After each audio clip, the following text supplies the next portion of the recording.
Shalom, shalom à tous. Je vous remercie d'être là présent devant vos écrans pour suivre votre émission L'heure des vérités. Merci à vous aussi qui êtes abonnés à votre émission L'heure des vérités qui est mensuellement diffusée. Alors aujourd'hui, j'ai avec moi un invité, un homme de Dieu,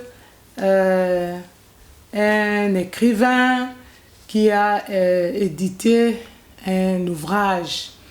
Alors, je vais dévoiler les thèmes de cet ouvrage après qu'il s'est présenté. Alors, je vais lui passer la parole, il va se présenter et puis on va continuer l'émission. Shalom. Shalom, homme de Dieu. Shalom, maman.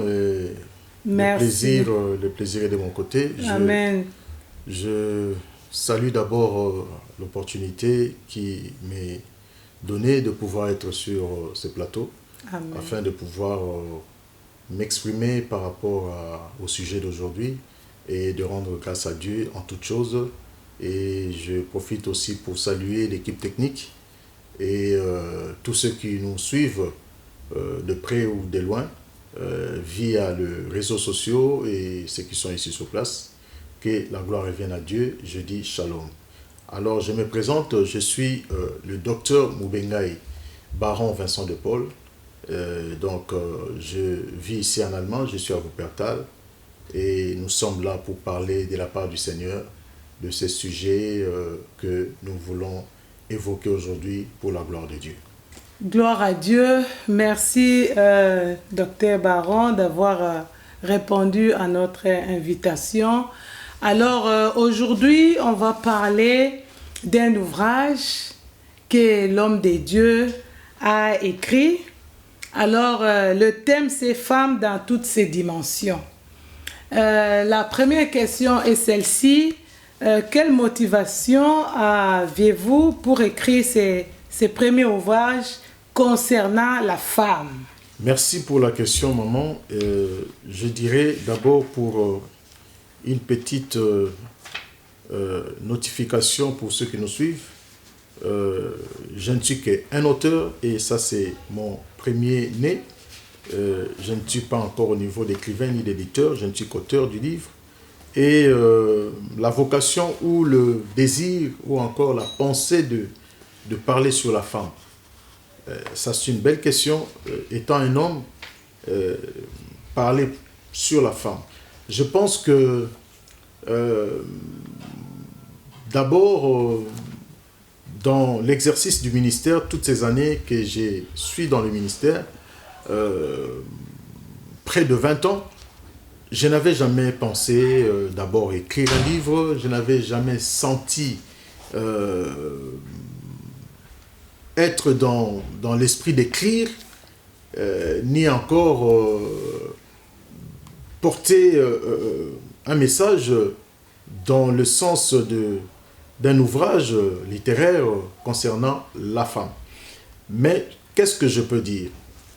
Écrire sur la femme, je vais essayer d'expliquer cela par deux volets et je vais aussi essayer de faire suivre ça par une référence biblique. Le premier volet, c'est Dieu. C'est Dieu, pourquoi? Parce que la création, Dieu parle de la femme. En tout cas, mon inspiration, d'abord, c'est Dieu. Et je dis Dieu, pourquoi? Parce que ça date de plus de 7-8 ans. J'étais en train de mûrir un flash que le Seigneur m'avait fait dans un thème qui était femme, épouse, mère, chérie et amie. Et de ces thèmes-là, je n'avais aucune écriture biblique, aucune référence, aucune ligne de l'écriture biblique. Donc, c'était juste un thème que le Seigneur m'avait donné comme ça en flash. Et je mûrissais et je ne savais pas qu'est-ce que j'allais faire de cela. Mais il arriva qu'un jour, je parlais avec une famille pastorale après avoir exercé ministère, rendu ministère à Bruxelles. Et je leur disais, je reviendrai prochainement pour vous parler de la femme, épouse, mère, chérie et amie, et la grande sœur du pasteur qui va m'interpeller pour me dire « Mais non, docteur, le thème est tellement profond à l'entendre, il serait mieux que tu écrives un livre. » Ça, c'est la première personne qui me parle du livre par rapport à la femme. Et j'avance. La deuxième personne, c'est un prophète que je rencontre comme ça à Bruxelles, prophète Moses Mukwiza, qui venait des États-Unis. On était là pour un programme de prière. Pendant qu'on était dans la détente, dans la maison de la servante de Dieu qui nous avait invités, on s'échangeait et Dieu mit la parole dans sa bouche. Il me regarda, il prononça des paroles de révélation, c'est-à-dire des paroles de connaissance. Mon épouse était là, on n'était pas étonnés parce qu'on est dans le Seigneur, on connaît le don. Mais tellement l'exactitude de ce qu'il disait, à la fin, il va prophétiser. Il va dire, je te vois écrire des livres. Donc, ce fut la deuxième personne et j'étais tellement sensible à la voix, j'ai capté. Ça, c'était l'année passée, vers le mois d'avril. J'arrive l'année passée, 2020, à Kinshasa, au mois d'août. Je vais aller voir une dame, la femme ministre de Dieu, Amy Coutinho. On a parlé, on a ri. Quand je me levais pour partir, elle me dit, « Fils, je veux que ce soit toi qui viennes enseigner les femmes dans cette première édition de la convention de femmes que nous voulons faire, que ce soit toi qui donnes le coup d'envoi. » Je saisis le message. Et quand je suis revenu, je fais le message. Toute l'assemblée ainsi que tout le bishop demandaient des syllabus. C'est alors que j'ai compris que je devais écrire sur la femme que j'ai enseignée. Ça, c'est le premier volet. Le deuxième volet, je pense que j'incarne la femme en moi à cause de ce que moi j'ai vécu. Je suis 12e d'une famille de 12 personnes, dont 4 grandes sœurs et puis 8 garçons. Donc 7 aînés de garçons et moi je suis les cadets. Et vu que les sœurs étaient parmi les 4-5 premières, tous les restants, c'était que de garçons. Alors, grandi depuis 1974, que maman est restée veuve, seule, se battant pour que ses enfants, filles et garçons, puissent suivre une éducation que le père avait déjà mis sur pied. Je voyais comment ma mère se battait, j'étais très jeune et je voyais comment elle s'était donnée. Et je pense que c'est partant de là que je portais la femme. Mais je vais quand même profiter, excusez-moi, je devais quand même expliquer, parce que la question est tellement pertinente. Je vais partir de ces textes bibliques pour essayer d'illuminer un peu nos pensées. La parole de Dieu dit dans le livre de Éphésiens, n'est-ce pas, au chapitre 5, le verset 26, je prends à partir du verset 25. « Marie, aimez vos femmes comme Christ a aimé l'Église et s'est livré lui-même pour elle, afin de la sanctifier par la parole, après l'avoir purifiée par le baptême d'eau, afin de faire paraître devant lui cette Église glorieuse, sans tache, ni ride, ni rien de semblable, mais sainte et irrépréhensible. » Donc, lorsque nous lisons ces textes, carrément nous voyons et nous comprenons que le Christ est en train de travailler son Église. Donc, le Christ est en quête, en recherche d'une Église qu'il doit présenter selon que lui, il veut que l'Église soit présentée.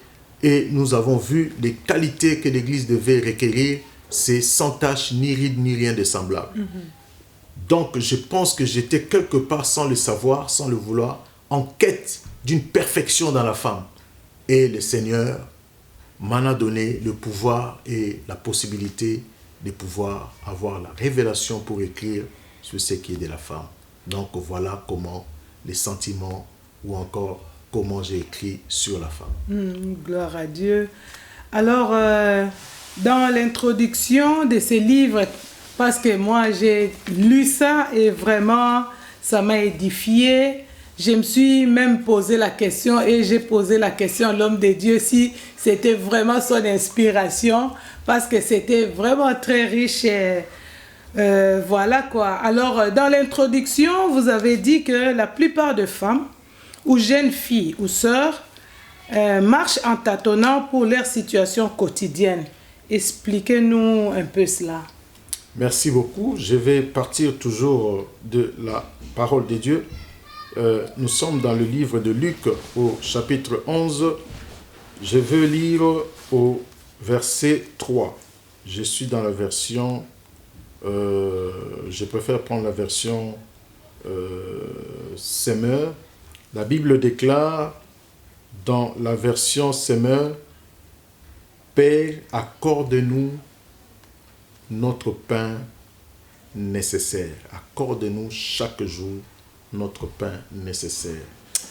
Et dans la version français courant, on dit notre pain pour le lendemain. Et donc, par rapport à cette question, et lorsque nous devons regarder aujourd'hui à la conduite de la femme, à la conduite de la jeune fille, c'est comme si ces comportements remontaient à dire que Dieu nous a oubliés, que Dieu ne s'occupe pas de nous, prenons-nous en charge. Partout dans le monde, on va voir que la femme ou la jeune fille est en quête de pouvoir stabiliser sa vie. Et pourtant, dans cette écriture, la Bible nous montre que nous devons demander à Dieu notre besoin quotidien. Donc, ce qui est pour notre lendemain. Et la femme a oublié cette part de l'écriture. La femme est en train de faire bataille seule contre la vie pour pouvoir orienter sa vie ou donner un sens à sa vie. Et pourtant, dans l'écriture, nous voyons que il est vraiment besoin de pouvoir avoir la connaissance. Partant de la connaissance de l'écriture de Dieu, c'est alors qu'on peut comprendre que ma vie est entre les mains du Seigneur, ma vie dépend de Dieu. Que ce soit de la jeune fille, que ce soit de la femme. Parce que vous allez voir, le jeune homme, lui, il dit, j'ai mon temps, je veux, prenons les jeunes hommes qui sont dans le Seigneur, parce que cette écriture est pour ceux qui sont dans le Seigneur, mais parlons aussi d'une manière générale, nous allons voir que même ceux qui ne sont pas dans le Seigneur, les jeunes hommes ont tendance à dire, j'ai encore ma vie devant moi, j'ai mon temps de me réjouir. Je ne suis pas pressé pour me caser dans une relation sérieuse. Mais la jeune fille se jette, ou la femme se jette dans le main du premier venu, cherchant avec qui elle peut faire ou avoir cette vie sérieuse, parlant du mariage. C'est pourquoi nous avons dit par cette écriture que le femme et le jeune fille marchent à tâtons, comme si Dieu ne parlait pas ou n'a pas parlé de leur cas quant à ce qu'elles doivent vivre ou connaître. Voyons l'écriture dans les livres des psaumes au chapitre 139, le verset 16. La parole de Dieu dit: j'étais qu'une masse informe, mais tu m'avais connu. Et tous les jours de ma vie étaient déjà préparés par toi, alors que aucun de ces jours, aucune de ces journées n'avait existé.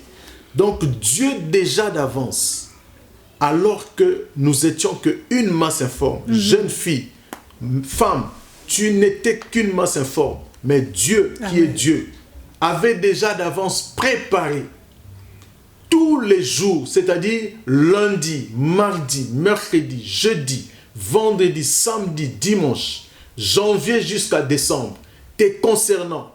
Dieu l'avait écrit, comme le psalmiste dit. Dieu a écrit, tu n'as pas encore de forme dans le sein de ta mère, Dieu a déjà écrit. Mais nous nous comportons comme si c'est nous-mêmes qui devons faire paraître notre vie, c'est nous-mêmes qui devons donner de la couleur dans notre vie. Erreur totale. Nous devons donc par cela nous remettre à Dieu. Je vais encore dire quelque chose que le Seigneur dit dans Jérémie 29, 11. Il dit, je connais les projets. Amen. Dieu est celui qui est le fondateur, même la source du projet. Il dit, je connais des projets. Et ce que j'aime, ce n'est pas un projet. Il dit des projets. Dieu a formé des projets pour toi, ma soeur. Dieu a formé des projets pour toi, madame, toi qui me suis. Dieu a formé des projets, que ce soit pour l'homme, que ce soit pour la femme, que ce soit pour la jeune fille. Parce que lorsque Dieu a créé, Dieu a parlé à Adam et à Ève en même temps. Alors qu'ils étaient encore dans sa présence. La parole de Dieu dit, Dieu les créa hommes et femmes. C'est les deux qui étaient là. Quand Dieu bénissait, ils étaient là tous deux. La différence, c'est l'heure d'exécution ou encore de présenter sur l'univers la personne de l'homme et la personne de la femme. C'est là qu'il y a un écart. Mais dans la présence de Dieu, quand Dieu dit formons à notre image, à notre ressemblance, Dieu le bénit. Ils étaient tous deux. Donc c'est nous qui devons nous rendre vers Dieu, nous remettre à Dieu. Donc Jérémie dit, je connais les projets. Je viens dire à une femme qui nous suit. Je viens dire à une jeune fille. Je viens dire à une veuve. Je viens dire à toute personne qui est de genre féminin que Dieu connaît les projets. Ce n'est pas à nous de corriger Dieu. Dieu connaît les projets. Ce qui est important, c'est que nous puissions nous atteler à la parole de Dieu. Je vais chuter par Éphésiens 2.10. Éphésiens 2.10 dit quoi? Nous sommes une créature. Nous sommes un ouvrage que Dieu nous a créé. Donc il y a une filiation entre nous dans la création avec Jésus-Christ. Dieu nous a créés étant un ouvrage en Jésus-Christ. Pour faire quoi? Pour accomplir des œuvres bonnes et riches. Amen. Donc la vie que tu mènes, croyant que la richesse est loin de toi. Je viens donc te dire que la richesse est avec toi. Parce que Dieu l'avait déjà prévu et déjà bien destiné pour toi. Et la Bible dit dans Ephésiens 2.10, pour que nous les accomplissions. Pour que nous les accomplissions. Donc, des œuvres riches, bonnes pour que nous les accomplissions. Donc, Dieu a tout fait pour nous. C'est pourquoi j'interpelle à la jeune fille, j'interpelle à la femme de ne pas marcher en tâtonnant. Remets-toi à Dieu, consulte les Écritures, tu sauras quoi faire. Daman, c'est un animal qui est faible, mais qui trouve sa force dans les rochers, dit la parole. Donc, femme, tu te sens faible, tu te sens, comment on dit, tu es disqualifié par les hommes, par l'humanité. Rentre vers le rocher qui est le Christ Jésus. Va te cacher, c'est-à-dire, va dans la source, bois de cette source, la parole qui est la vie. C'est alors que tu sauras comment te comporter dans la société. Donc, femme, jeune fille, arrêtez de tâtonner dans la vie, tâtonner jusqu'à se faire dévaloir même des hommes. Nous sommes enfants de Dieu. Donc voilà, maman, un peu ce que je pouvais dire par rapport à ça. Amen. Amen. Alors, dans les chapitres de ce qu'une femme doit connaître, vous avez dit que être une femme n'est pas un simple appel. Qu'est-ce que cela veut dire? Gloire à Dieu. Dans le livre de la Genèse, lorsque Dieu est en train de créer, n'est-ce pas, la parole nous montre qu'il y avait des ténèbres sur la surface de l'abîme et l'esprit mouvait sur les eaux. Et Dieu dit que la lumière soit. Et la Bible mentionne et la lumière fut. C'est fut le premier jour. Et Dieu continuait ainsi à parler jusqu'au 5e jour. Dieu ne faisait qu'appeler. C'est pourquoi dans Romains 4.7, il est dit, il appelle à l'existence des choses qui n'existaient pas comme si elles ont été. Donc Dieu nous a montré depuis la création que la lumière soit, la lumière du milieu des ténèbres apparaît. Mais lorsque Dieu va vouloir avoir la femme sur la surface de la terre, Dieu rentre en lui-même. Dieu s'intériorise lui-même. Dieu commence à parler avec son conseil, Père, Fils et Saint-Esprit. Dieu prend en considération l'être qu'il veut envoyer sur la surface de la terre. C'est alors que Dieu va dire, créons l'homme à notre image et à notre ressemblance. Lorsqu'il parle de créons l'homme, ce n'est pas l'homme genre, mais c'est l'homme grand H, c'est-à-dire créons, j'aime la version qui dit, formons les êtres humains. formons les êtres humains pour qu'ils nous ressemblent et qu'ils nous ressemblent réellement. Amen. Donc la femme n'est pas un simple appel comme Dieu a appelé l'animal, comme Dieu a appelé l'eau, comme Dieu a appelé le soleil, comme Dieu a appelé la rivière, comme Dieu a appelé les arbres, comme Dieu a appelé la lumière. Non, la femme, c'est une intériorisation Alléluia. de la pensée de Dieu et du désir de Dieu d'avoir un être réellement semblable. Alléluia. Et Dieu va envoyer la femme en scène lorsque Dieu va voir que le moment est venu. Parce que la Bible dit, et Dieu conduisit la femme, conduisit Adam vers Ève plutôt vers Adam. Dieu prit la femme qu'il avait formée de la côte, pendant que l'homme était couché, Dieu est en train de conduire vers cet homme, la femme. Cela nous montre même le partenariat pour dire que la femme n'est pas moindre que l'homme. Oh, La femme est l'associée de l'homme. Amen. La femme est partenaire avec l'homme. Amen. Donc l'homme doit considérer la femme parce que la femme a une mission accomplie. Alléluia. Et moi je pense que entre l'aide et celui qui est établi, l'aide est plus important parce que c'est l'aide qui vient secourir à chaque fois que celui qui est déjà prescrit faille. C'est l'aide qui vient secourir, qui vient relever.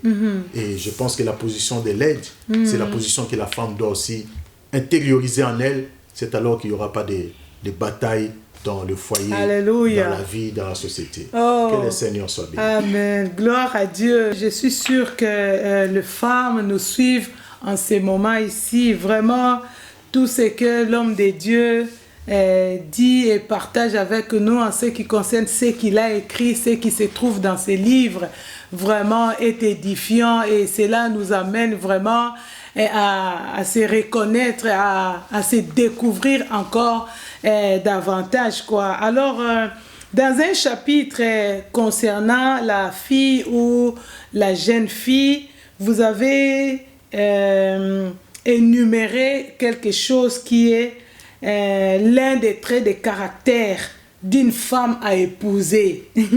Éclaire-nous un peu cela.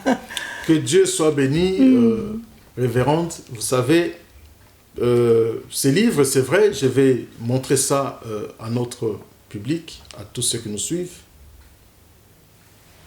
Déjà, de par la couverture, le thème sonne, résonne femme. Mais pourtant, dans la société, il a été appelé à l'homme d'aller vers la femme pour demander sa main. Et lorsque je parle par rapport à votre question, qu'un trait de caractère, parmi les traits de caractère, j'ai cité 10 traits de caractère, mais c'est une émission, allez-y nous comprendre. Amen. On va parler que de premiers traits qui est de la serviabilité. Pourquoi? Parce que vous savez, l'homme, en réalité, se connaît. Et lorsque l'homme doit aller chercher la femme, l'homme cherche la femme pour que leur foyer, pour que la marche d'ensemble dans la société, dans tout ce qu'ils peuvent œuvrer en tant que de conjoints, n'est-ce pas, puisse apporter la paix, puisse apporter la joie, puisse apporter le bonheur. Et comme on envoya cet homme, Eliezer de Damas, le plus vieux de serviteurs dans la maison, n'est-ce pas, d'Abraham, chercher pour Isaac une femme, Abraham avait ses bonnes raisons qu'il ne voulait pas que son fils aille dans le terrain pour voir cette fille. Mais cet homme, parce qu'il a été élevé dans la maison d'un ami de Dieu, d'un patriarche, n'est-ce pas? Il a été élevé dans cette éducation, dans cette culture-là, dans cette culture de la croyance en Dieu, du monothéisme.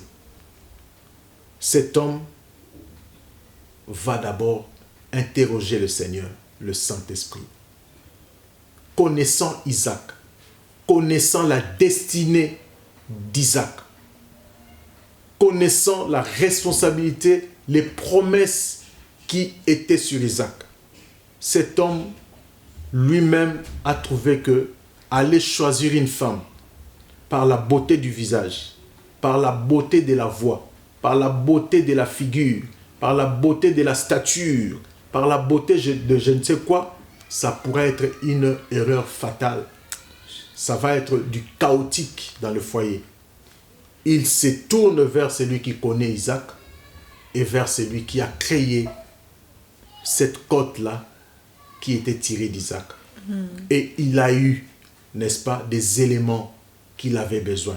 Et parmi ces éléments, il voulait voir en premier ce qu'on appelle la serviabilité. Il dit à Dieu que la jeune fille qui descendra pour prendre de l'eau, à qui je dirai, donne-moi un peu de ton eau, et qui me dira, bois, mon maître. Et ensuite, dès que j'aurai bu, elle va elle-même dire que je puiserai aussi pour tes chameaux, qu'elles boivent jusqu'à ce qu'ils soient plutôt rassasiés ou encore... donc, les chameaux boivent vraiment jusqu'à leur terme. Essaie un peu de réaliser.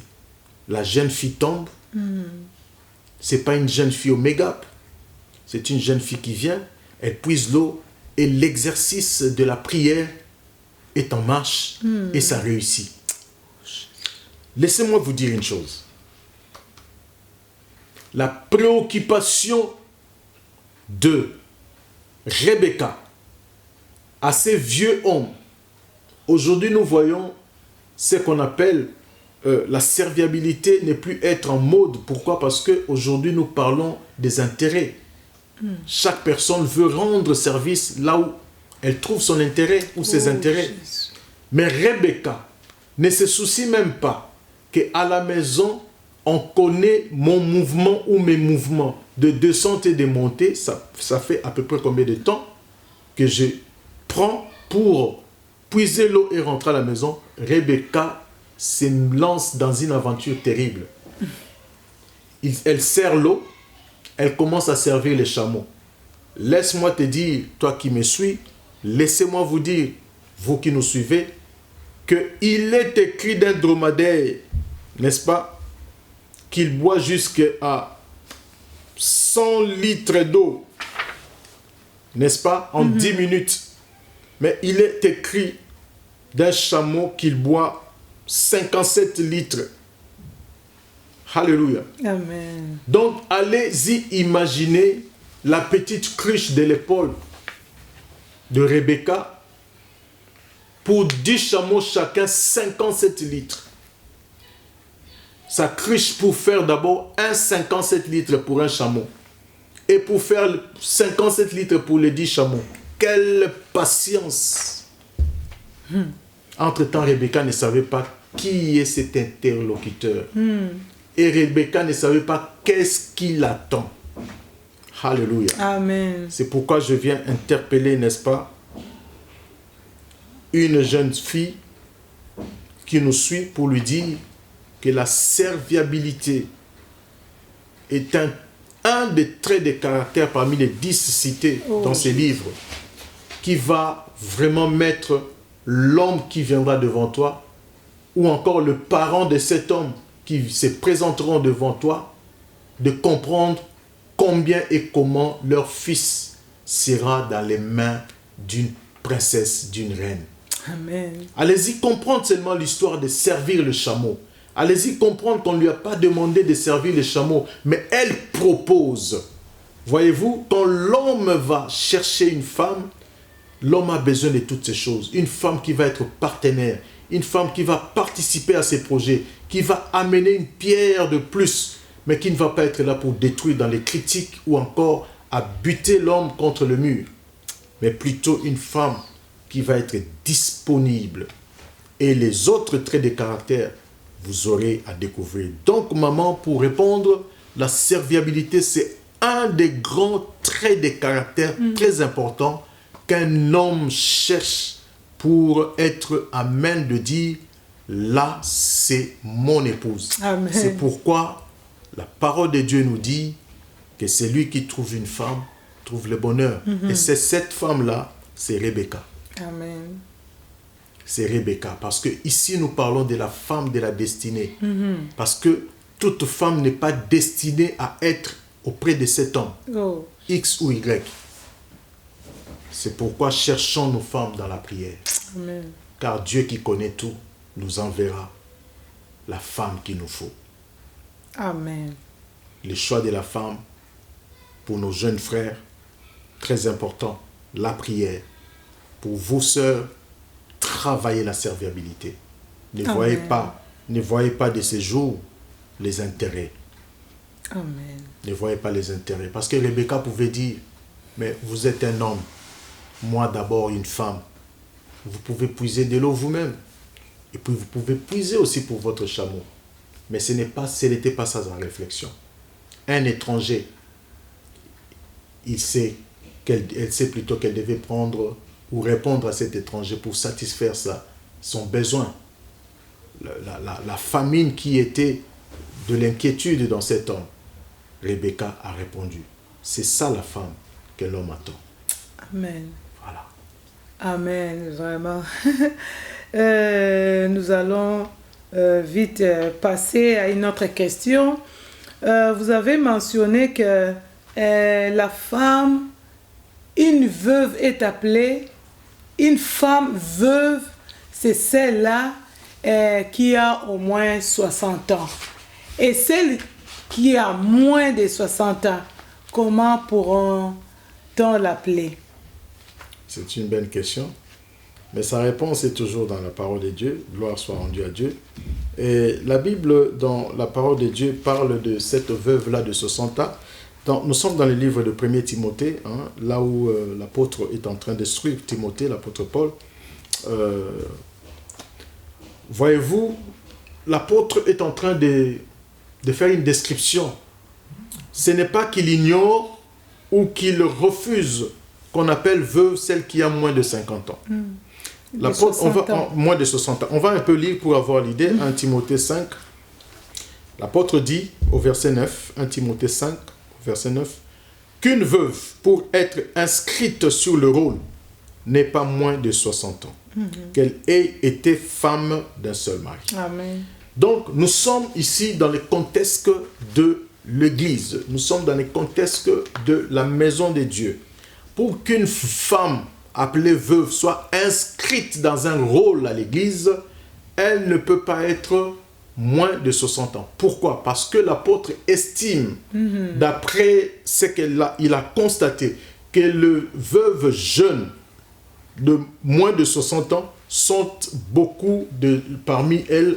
L'apôtre a trouvé qu'elles étaient frivoles, c'est-à-dire elles avaient encore la chaleur, elles voulaient encore se remettre dans un autre mariage. C'est pourquoi l'apôtre dit, pour ne pas faire défaut, qu'on ne trouve pas une veuve de moins de 60 ans qui est encore animée de la soif de la vie et ne sachant pas encore qui va la prendre en mariage en second, quand bien même qu'elle a droit de se remarier, on peut trouver qu'une telle veuve tombe sur tel frère, jusqu'à faire le choix de qui sera le bon. Alors, pour éviter cela, que ces genres de veuves ne soient pas inscrites dans le rôle pour l'Église, mais celles qui ont 60 ans.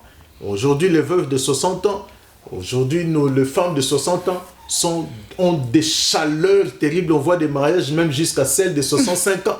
Donc, on ne sait pas si aujourd'hui on peut même... cette écriture a encore à répondre à la vie d'aujourd'hui, n'est-ce pas? Mais est-il que la pensée de l'apôtre, c'était pour essayer de statuer sur ce qui est de l'œuvre de Dieu. Les veuves de moins de 60 ans, on leur donne la chance de pouvoir, si elles le souhaitent, de se remarier. Alors ne les inscrivez pas, parce qu'on ne sait pas quel type de comportement elles peuvent avoir, le temps qu'elles sont en train encore de chercher à trouver encore la joie de se remettre encore dans le mariage.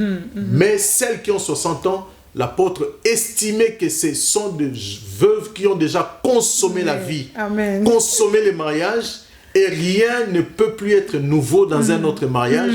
Ce sera toujours le mariage. Alors, la vie et la consécration pour le Seigneur. Donc, aujourd'hui, par la grâce de Dieu, on peut trouver des veuves de 40 ans, mais qui se consacrent à Dieu parce qu'elles se sont dit, j'ai 20 ans de mariage, j'ai 25 ans de mariage, je sais ce que c'est le mariage, à quoi bon encore? Or, l'apôtre Paul le dit, souvenez-vous, je vous évite des tribulations dans la chair. Alors, si cette veuve-là aussi a connu des tribulations et a accompagné son époux qui est parti, s'est reposé auprès du Seigneur, dans le moment de bonheur, dans le moment de combat, dans le moment de douleur, dans le moment d'abaissement, mais aussi il y a eu des tribulations dans la chair.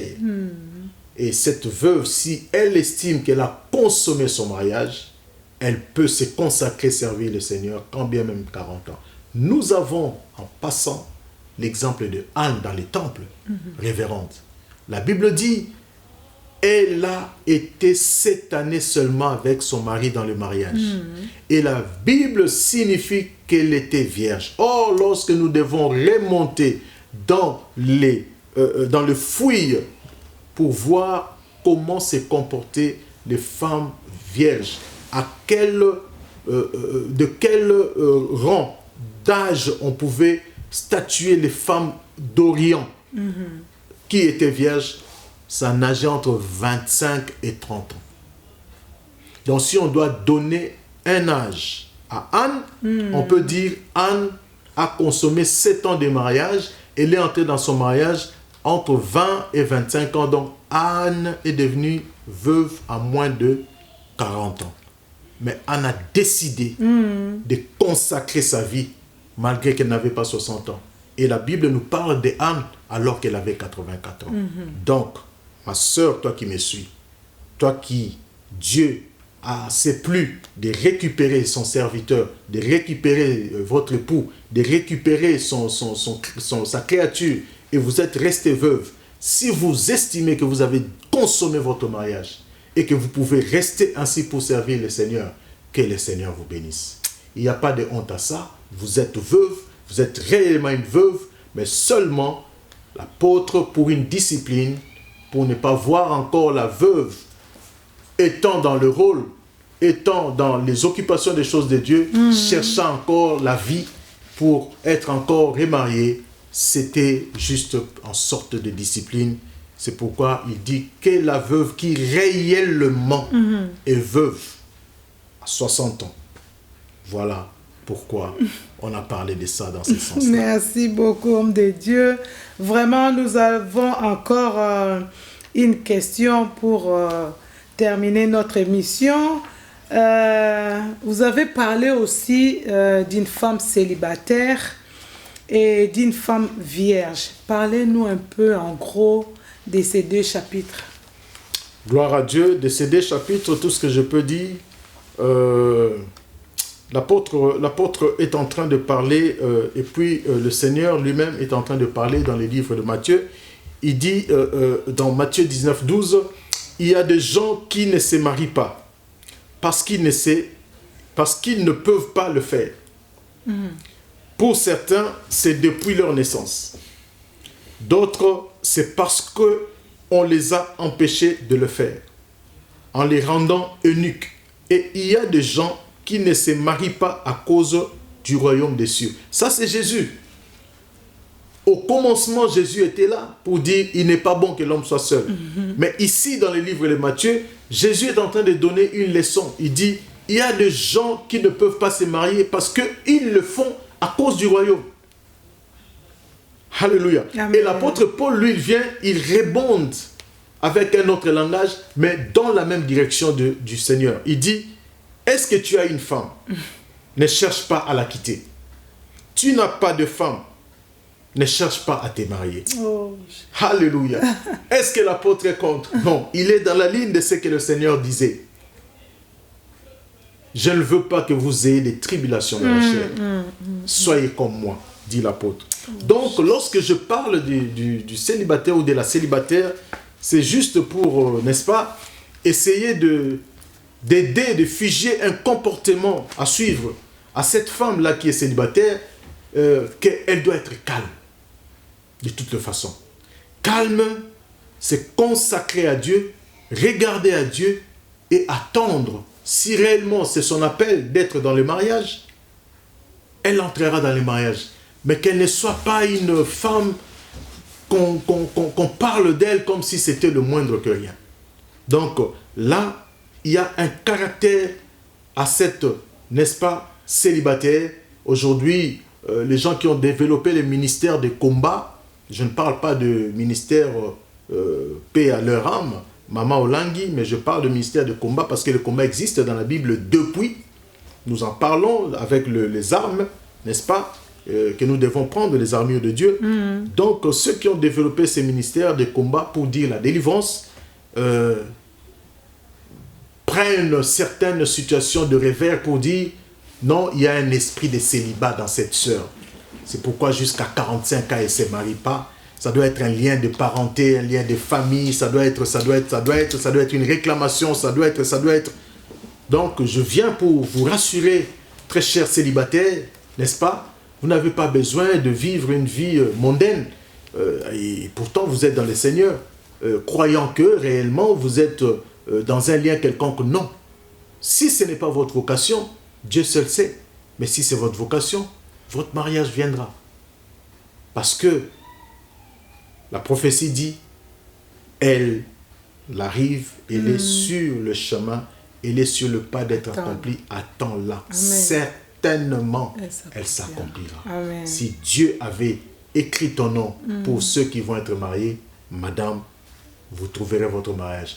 Et pour la Vierge, aujourd'hui aussi à l'église, nous voyons qu'on bafoue la virginité. Or, la virginité, laissez-moi vous dire, c'est aussi, n'est-ce pas, un des éléments de la consécration ou encore un des éléments de la vocation pour servir Dieu.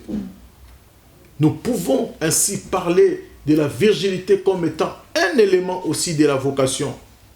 Parce que la parole de Dieu, toujours par les Corinthiens, nous dit « Celui qui garde sa fille vierge fait mieux que celui qui la donne en mariage. » Lorsque nous étions dans les bancs de l'école, lorsque nous étions dans les études universitaires, les notes qu'on nous donnait quand on vous disait « Vous avez eu mention bien » et vous avez eu hier mention mieux.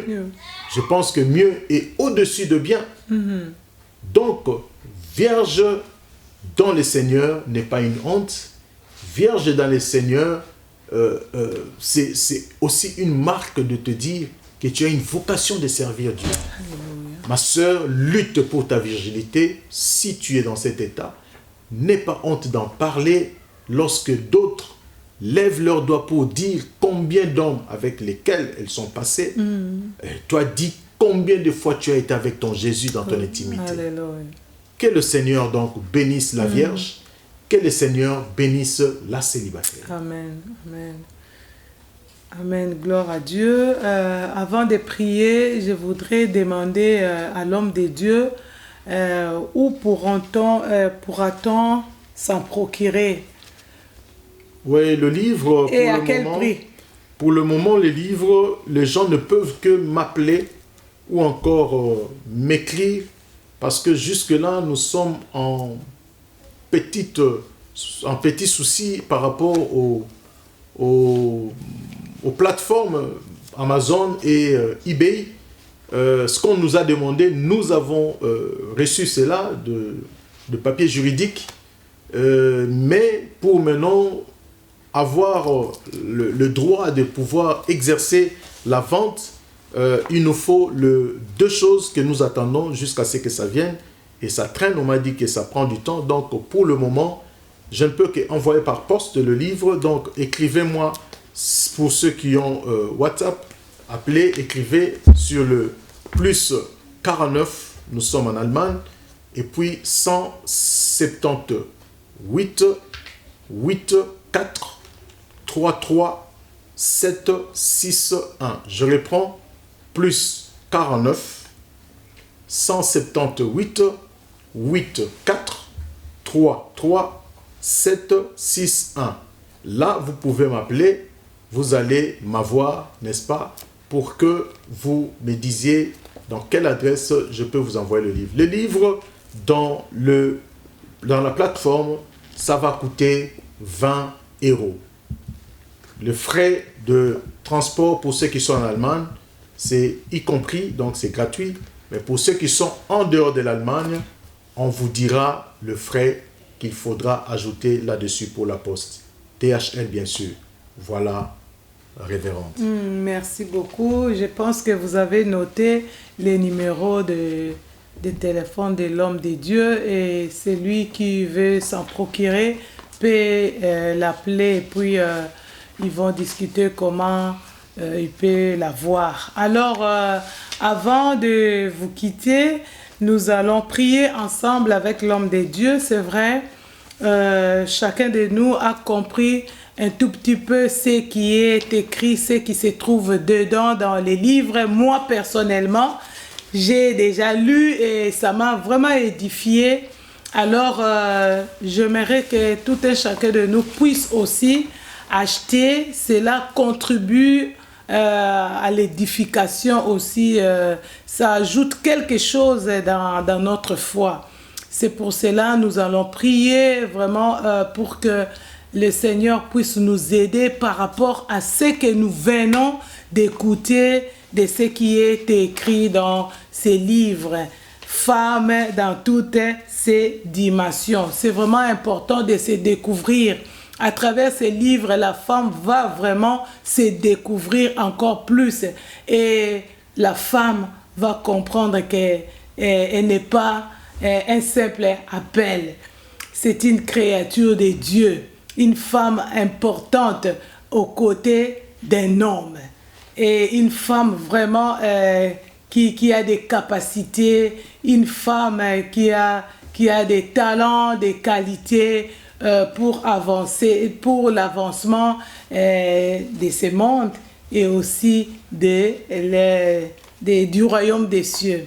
Raison pour laquelle nous allons maintenant prier ensemble avec vous et l'homme de Dieu va vraiment prier pour nous femmes surtout, et je pense que les hommes qui nous suivent aussi, ils ont écouté, ils sont là pour aider aussi leurs femmes et soutenir leurs femmes à acheter ces livres afin que la femme puisse encore se découvrir. Alors nous allons fermer nos yeux et puis prier pour que Dieu vraiment puisse nous aider encore afin que nous puissions comprendre, se découvrir au travers ces livres. On va prier ensemble avec Très rapidement, avant de prier, je vais quand même ouvrir pendant quelques secondes une parenthèse pour expliquer à tous ceux qui nous suivent que ces livres a la part, chacun trouve sa part. Donc, on a 7 chapitres et puis on a la communication dans les mariages. Les 7 chapitres sont ce qu'une femme doit connaître, ce qu'une jeune fille doit connaître, ce qu'une vierge doit connaître, ce qu'une veuve doit connaître, ce qu'une célibataire doit connaître, ce qu'une divorcée doit connaître et ce qu'une jeune fille doit connaître. Et puis nous avons la communication dans le couple. Vous savez, mon frère et ma soeur, vous qui nous suivez, même si ce sont des femmes qui vont beaucoup plus être attirées par ces numéros de l'émission, je viens dire à chacun de nous qu'il y a des mariages qui tâtonnent. Pourquoi? Parce que la femme ne sait pas maîtriser les tempéraments de l'homme.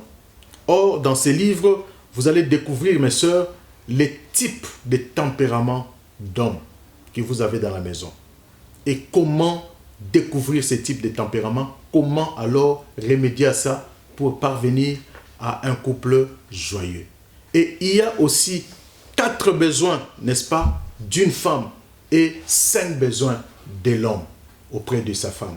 Donc, je vous lance les défis, cherchez cet ouvrage, ça va vraiment être bénéfique car chacun de nous, homme comme femme, a sa part dans cette œuvre que Dieu a permis que nous puissions coucher. Nous allons donc prier pour bénir Dieu de ce que nous sommes venus devant lui et devant vous pour vous faire connaître ce peu dont nous avons, n'est-ce pas, partagé ensemble par la grâce de Dieu, de ce que le Seigneur a donné l'ouverture ou encore la possibilité de mettre sur écrit toutes les révélations de cette grâce qui m'accompagne. Seigneur, nous te rendons grâce, nous te bénissons. Alléluia. Gloire Tu as à toi, commencé notre comme Dieu. Alpha et voici Merci, que tu termines Jésus. avec nous comme Merci Oméga. pour Nous cet te bénissons ouvrage, pour Seigneur, toute c'est personne pour ton qui œuvre, nous a Jésus. suivis, Seigneur, Nous te en direct, bénissons, ou Seigneur. celles qui Nous te vont nous louons, suivre, nous te Seigneur, rendons en grâce, différé. Seigneur. Sois Laisse que loué. toutes les Sois grâces, Seigneur, exalté, qui sois m'accompagnent, magnifié, que tu as fait preuve par ces livres, ô Père, Oh, puissent Seigneur, être merci, partage et portion grand Dieu. de Merci chaque personne qui pour va nous ces suivre, livres, Jésus. qui va ouvrir Laisse son que tu cœur puisses à encore cet ouvrage, saisir le Seigneur, cœur mon d'une premier-né, femme, que d'une toi tu as femme, voulu Jésus, que je puisse afin qu'elle mettre à la puisse disposition acheter ces de livres. ton Église, Oh, le Jésus, corps du afin qu'elle Christ. puisse se découvrir Seigneur, que le mariage qui davantage, sont Seigneur. en Oh, Jésus, deçà nous te puissent bénissons, connaître, nous te louons, n'est-ce nous pas, te rendons Père grâce, éternel, Jésus. Merci. le rafraîchissement Jamais, total qu'il faut, Seigneur. Merci, une fois Jésus. obtenu, et lis, Merci, Seigneur, mis en merci, pratique Seigneur. tous les Alléluia. conseils que tu m'as donnés par le Merci, Saint-Esprit Jésus. de cet Alléluia. ouvrage. Seigneur, Alléluia. l'apôtre Gloire dit, à toi, nous Jésus. connaissons en partie Gloire et à nous toi. prophétisons en Merci. partie. Sois loué. Je sais que je n'ai pas Sois renfermé exalté. toutes les connaissances Merci, Seigneur. du ciel dans ces bénissons. livres, mais du Nous te moins, louons, Seigneur, nous te rendons tu m'as donné grâce. ce que tu m'as donné Ta et j'ai parole, mis Jésus. sur cet ouvrage ce que tu m'as donné Seigneur. et je crois avec édifier. foi que c'est Oh, pour édifier Jésus. ton peuple. Alléluia. Car comme Christ a tant Oh, aimé Seigneur, son merci. Église qu'il s'est Merci, sacrifié Jésus. prendre Oh, soin Seigneur, merci. des, n'est-ce pas, Père éternel, Oh, préparer Jésus, sa femme Jésus. afin que sa femme Merci, soit présentée Jésus. sans tache ni ride, ni rien de semblable, non seulement pour son bien-être, Oh, Jésus. mais aussi pour la cause du royaume. Alléluia. Père, touche de loin, touche de Alléluia. loin, que ta main s'étende et Jésus. touche et transforme Manifeste-toi. la vision Père de Saint-Esprit, couple, saisis. la vision de jeunes, Saisis de tout et jeunes gens, chacun, de Jésus. jeunes filles Ceux-là qui, qui Seigneur, ont déjà s'attardent acheté les à livres. entrer dans les mariages. Oh, Que ça ne soit ceux-là pas qui le ont- mariage qui viennent comme tout d'écouter, mariage, Seigneur. mais que ça soit un Aide mariage chacun, de destinée. Seigneur. Comme pour Rebecca, Alléluia. destiné à Isaac. Alléluia. Oui, Seigneur, c'est alors qu'on pourra dire, Saint, c'est un Saint, cadeau que le Saint. Seigneur a donné. Alléluia. Que l'honneur te Sois revienne, exalté. la gloire te revienne. Bénis l'équipe technique, Alléluia. bénis la présentatrice, Oh, bénis Jésus. Seigneur toute personne Oh, qui son passera Jésus. sur ces plateaux Alléluia. pour parler de ta part. Alléluia. Au nom suprême Au de nom de Jésus-Christ. Jésus. À ton nom donne gloire. Alléluia. Que ton règne soit éternel. Nous avons ainsi prié. Au nom suprême de Jésus. Merci Saint-Esprit. Amen. Amen. Amen. Amen. Amen. Gloire à Dieu. Acclamons notre Dieu. Nous sommes à la fin et je vais vous souhaiter vraiment une bonne fin de l'année, bonne traversée 2022. Nous allons nous retrouver l'année prochaine avec un autre numéro de l'ère des vérités. Shalom dans vos familles. Je vous dis aussi, bonne traversée, bonne année 2022 avec le Saint-Esprit, par la grâce du Seigneur. Shalom.